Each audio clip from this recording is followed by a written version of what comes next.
Hi అండి, welcome to my channel. ఇవాళ వెరైటీగా గోధుమ పిండి దోశలు సలిపిండి వేస్తున్నానండి.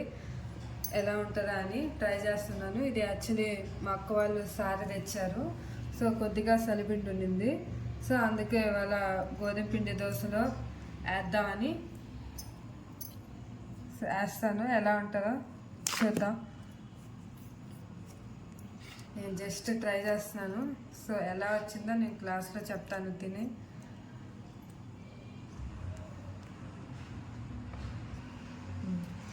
స్పూన్తో రావట్లేదండి, అందుకే చేత్తో వేస్తున్నాను. సో కలపడం కూడా చేత్తోనే కలిపేద్దాం.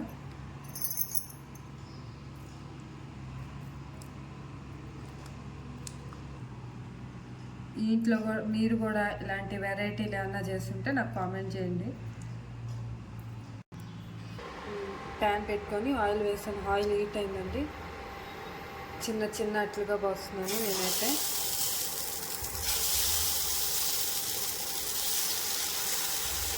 ఎలా వస్తుందో చూద్దాం.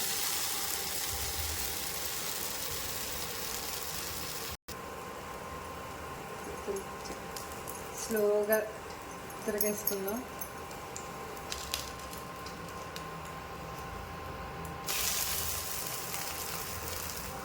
అట్టయితే బాగానే వచ్చిందండి.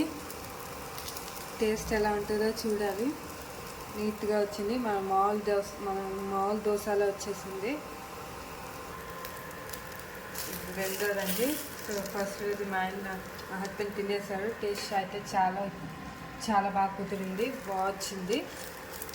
ఇప్పుడు రెండోది పోసాను. పర్లేదండి, తినొచ్చు. చాలా బాగుంది.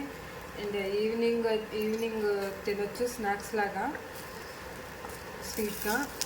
చాలా బాగుంది. నేనైతే ఎలా వస్తుందో అనుకున్నాను. బాగుంది, చాలా బాగుంది.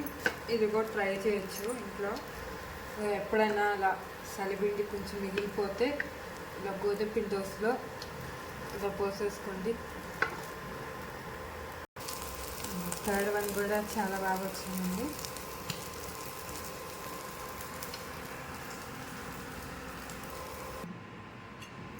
చూడండి, చాలా బాగా వచ్చింది. నేను కూడా టేస్ట్ చేస్తాను.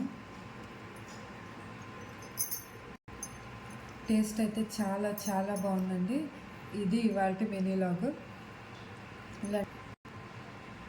థ్యాంక్ యూ అండి.